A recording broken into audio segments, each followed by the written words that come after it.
Well, moving on now, we're going to Zimbabwe, where we will be looking at the finance minister's forecast for budget deficit at 1.3%. And now Zimbabwe's 2024 budget deficit is forecast to be 1.3% of GDP, with concerns over the impact of a drought on the country's finances. The agriculture sector is projected to contract by 21.2% due to the drought. Dr. Prosper Chitambara, Developmental Economist, joins me for more on this. Thank you, Doctor, for joining me today.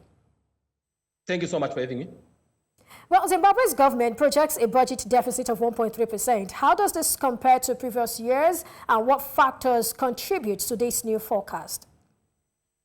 Yeah, I think it's more or less the same as last year. Last year, I think we were at about 1.5% deficit, 1.5% of GDP deficit.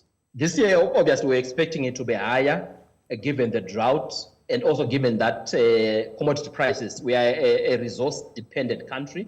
So commodity prices are actually shrinking. So we're expecting the deficit to be higher on account of increased pressure on public spending because of the drought.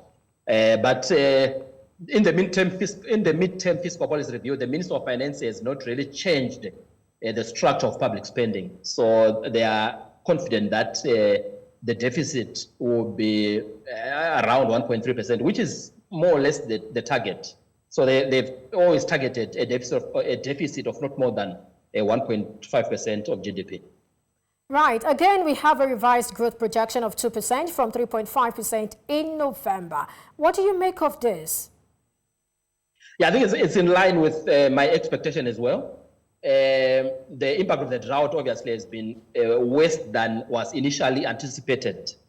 So even other institutions like the International Monetary Fund and the African Development Bank have also had to revise their growth focus for this year to around 2%. So I'm also expecting that our economy this year will slow down to 2% from about 5.3% last year.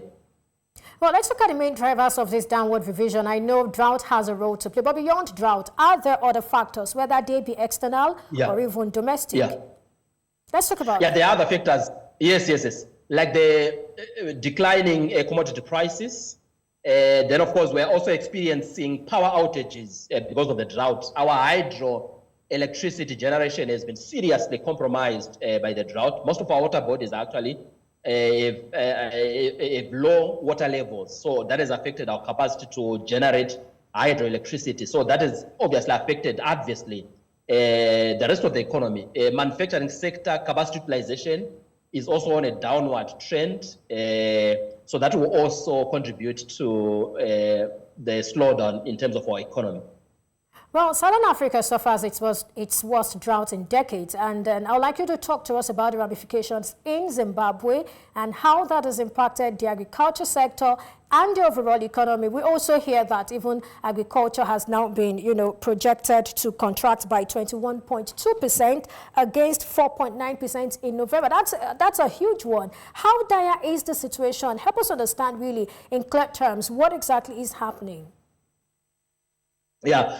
So obviously, because of the reduction in agricultural production, in fact, maize production has gone down by a massive 70% compared to last year. So maize production has gone down by 70%.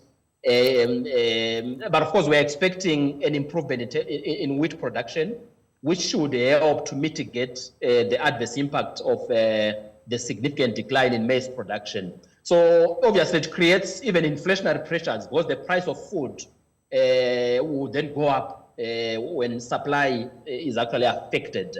So it has a huge inflationary implications. It also has huge recessionary implications on the rest of the economy. Manufacturing sector feels the impact quite heavily because 40% of the inputs used by industry actually come from the agricultural sector. Right. So talk to us about measures the government can take to address food security and water concerns, which of course are arising from the drought. Yeah, so it means we have to import more power from other countries. It's a bit tricky because most countries have also been affected by the drought. But it also means we have to, I was expecting the Minister of Finance to increase our social protection spending to mitigate the impact of the drought on the households. Of course, that was not the case. So it means it's going to be difficult, I think, for the ordinary citizen. Right. Talk to us about how the government plans to balance, the need for fiscal discipline on the one hand with the need for increased spending to address the drought's impact on food security and water on the other hand. So one way the government has done that is by making sure that they don't issue a supplementary budget. So I was expecting a supplementary budget, but the minister didn't actually announce a supplementary budget, which means they actually plan to stick to the initial planned spending for this year within the available resource envelope available to government. So I think that should then help to make sure that there's that balance. But the major concern, obviously, is the way the deficit is actually being financed. So public debt is actually increased quite significantly from about $5 billion in September 2023 to the current 8.7 billion US dollars. So obviously that creates challenges. It crowds out the private sector, because government has been doing most of the borrowing on the local market through the issuance of treasury bills and treasury bonds. So public indebtedness is increased quite significantly. And obviously that's a cause for concern. Well, you talked about private sector being crowded out. Talk to us about the ramifications or the implications of this. It then affects capacity utilization, say, for example, in the manufacturing sector.